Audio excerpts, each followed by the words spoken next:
Bom dia para você que nos acompanha aqui pelo Notícias Agrícolas. Eu sou Virgínia Alves, nós estamos de volta e nosso destaque agora é para o mercado do café, porque o Conselho dos Exportadores de Café do Brasil, o Secafé, atualizou ontem os dados de exportação referente ao mês de maio. Os números chamam bastante atenção e, ao que tudo indica, o Brasil está se encaminhando aí para um recorde nas exportações durante esse ano. Para falar com a gente, então, sobre esse número, já está conectado aqui comigo o presidente do Secafé, Márcio Cândido Ferreira. Seja muito bem-vindo mais uma vez. Bom dia, Márcio. Oi, Virgínia, bom dia. É um prazer falar com vocês novamente, principalmente falar de notícias boas, né? Pois é, um número muito positivo, 4,4 milhões de sacas embarcadas em maio. Qual é a análise que a gente pode fazer do relatório desse mês, Márcio? Virgínia, primeiro destacar o fato de que nós estamos no mês de maio, em pleno final de safra de arábica e, obviamente, ainda iniciando safra de conilon. O sinal que a gente tem é extremamente positivo, mostra que a safra anterior realmente foi melhor do que o que era projetado e caminha para nós termos um recorde histórico, né? Já superando a safra de 2021, porque estamos a 2 milhões somente do fechamento do ano safra, e nós temos exportado desde outubro de 23 para cá acima de 4 milhões. A nossa expectativa para os números de embarque em junho e depois começando o próximo semestre, julho, são bastante positivos.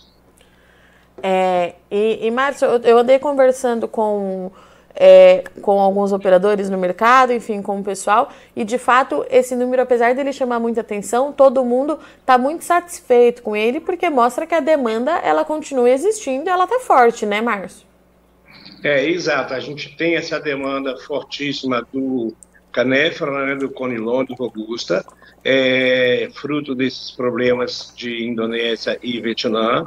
A gente tem preços muito atrativos para os produtores, conilon aí na faixa de R$ 1.200, então isso torna o Brasil bastante competitivo e o valor que é pago ao produtor extremamente satisfatório. A gente entende que o que faz aparecer café é preço bom, e preço bom tem sido uma constante no conilon e no arábica. Então a nossa expectativa, como eu disse antes, é que nós vamos terminar um ano safra muito positivo e recorde, caminharemos para um ano calendário positivo, com grande possibilidade de recorde, obviamente tanto advindo do arábica, quanto principalmente esse acréscimo substancial nas exportações de robusta e conilon. Esse embarque do conilon, ele vem chamando a atenção já tem um tempo já que a gente está falando dele, né, Márcio? Mas ao que tudo indica é um mercado consolidado para o Brasil. A gente pode considerar isso? É um mercado consolidado, a gente sim pode considerar. Existe uma vontade por parte do consumidor final de ter mais robusta, mais conilon nos seus blends. Os países têm visitado a origem aqui, principalmente o Espírito Santo, então é algo realmente consolidado. Obviamente que a gente tem o Vietnã menos competitivo, tem a Indonésia menos competitivo, mas nós tivemos no caso do Vietnã, além dos problemas climáticos, um problema seríssimo de default durante 2 anos seguidos. E ninguém gosta de trabalhar com quem não cumpre com os contratos de exportação. Então, obviamente que o Brasil, que é cumpridor dos seus contratos, está num momento muito especial e, por isso, é consolidado. E, Márcio, e os problemas ou impasses logísticos, né, que todo mês você atualiza aqui para a gente, eles estão solucionados ou os exportadores ainda encontram alguma dificuldade? Não, as dificuldades continuam. O Secafé tem intensificado as tratativas junto às companhias de navegação, aprofundado o diálogo. A gente sabe que eles também têm as suas dificuldades, então é algo que a gente vai continuar vendo. Obviamente, quando você olha o número de exportação, você fala, mas tem as dificuldades, mas está exportando tanto, a gente não pode se limitar ao volume que está cumprindo hoje e achar que isso é suficiente. Poderíamos estar com um volume bem maior, não fosse ao longo dos últimos mais de um ano, né, a deficiência logística em todos os portos. Então a gente espera que isso melhore lá para frente. Volto a dizer que nós temos uma perspectiva do Porto de Metame, a partir de final de 2025, 2026, que deve começar uma nova história para a exportação de café, principalmente o Conilon, já que ele está ao lado da área produtora de Conilon no norte do Espírito Santo. E, Márcio, falando um pouquinho agora nos principais destinos, me chamou a atenção o relatório do Secafé, porque o Reino Unido avançou bastante nas compras, né? A gente consegue entender o que aconteceu? O Reino Unido tem por característica também ser um dos distintos cafés certificados na Bolsa. Tá. Então, aqueles cafés que, principalmente o Robusta, que vão ser certificados, vão ter essa direção. E também cafés arábica, mas tem muito a ver com cafés certificados, entendeu? E essa questão das novas regras, falando agora de União Europeia, tem impactado nos embarques também, Márcio? Ainda há uma resistência por parte dos exportadores de Brasil e não oferecer cafés base legislação IURIA, porque a própria legislação não está clara. A gente sabe que a Europa está vivendo um momento complicado. Tivemos eleições na Europa agora nas últimas semanas, onde a extrema-direita ganhou uma participação maior. A gente sabe que a pauta da extrema-direita não combina com a da esquerda, e temos que ver como vai ficar essa questão da legislação no geral. Obviamente, a gente sabe que a legislação já existe, ela vai entrar em vigor, mas os detalhes dela nós ainda não temos. O que a gente projeta é que o Brasil possa cumprir com todos os termos da legislação, chamando a atenção que nós queremos cumprir com a legislação, mas não queremos aceitar qualquer tipo de punição por parte da Europa, entendeu?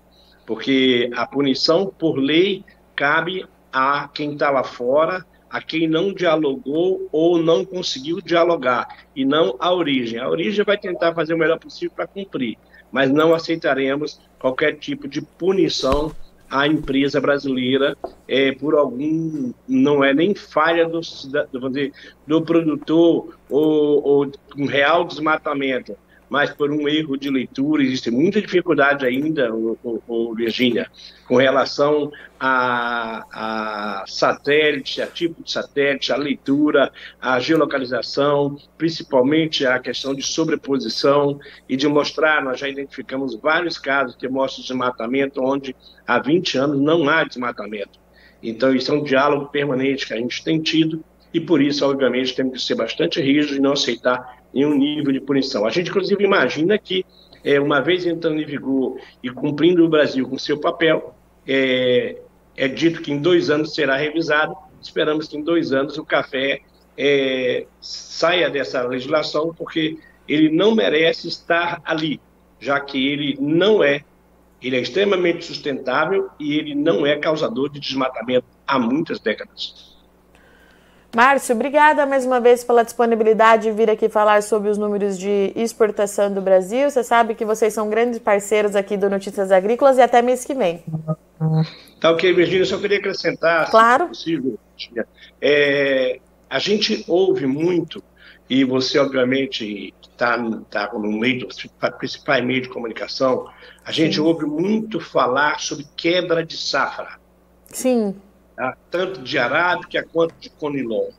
Quando eu vejo esses números, eu gostaria de perguntar onde estão aqueles que advogaram que a safra iria quebrar bastante.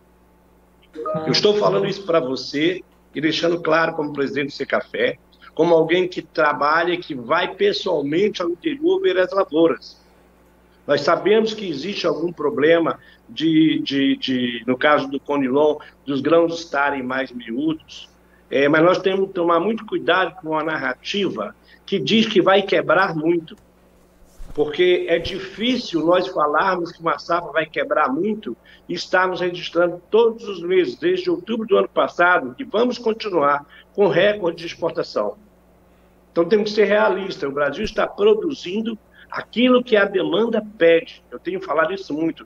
Nós não temos superprodução, mas não podemos errar em dizer que vamos ter uma quebra substancial no Conilon ou no arábica. E lá na frente, quando termina o ano safra, não há quem venha justificar tamanho erro com essas narrativas. Nós temos que ter responsabilidade.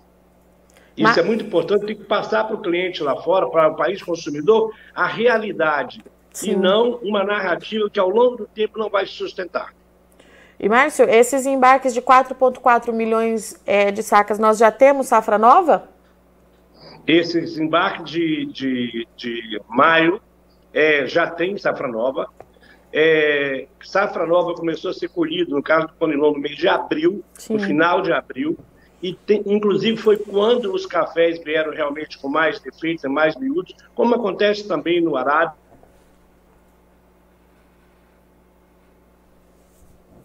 Márcio?